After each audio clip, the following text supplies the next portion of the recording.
நான் மட்டும் கிடையாது.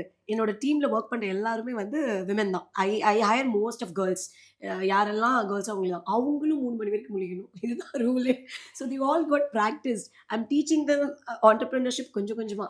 நான் உங்களுக்கு சொல்லிக் குடுக்குறேன் two B ஹானஸ்ட்டா.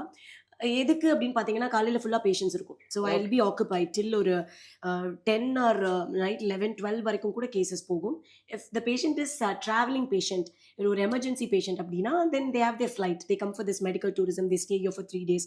So we need to deliver the work. டென்டல்னா நீங்க சும்மா நினைச்சிட்டீங்க. அதுல அவ்ளோ வேலை இருக்குங்க. ஒரு கிரவுன் டெலிவர் பண்றதுக்கு it takes 24 hours to make a crown. So அந்த கிரவுன் வந்து அதோட பெர்ஃபெக்ட் சைஸ்ல இருக்கா, கலர்ல இருக்கா, அதை மேட்ச் பண்ணி அந்த பேஷண்ட்டுக்கு அது பிடிக்கணும்.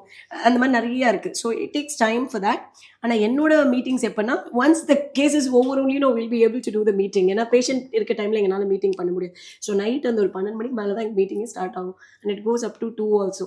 Not every day, but all other doctors also use to wake up with me. சில பேர்லாம் தூக்கத்திலேயே மேம் கொஸ்டின் கேட்கும்போது நான் இருக்கேன் மேம் அப்படின்லாம் நிறைய பேர் சொல்லியிருக்காங்க.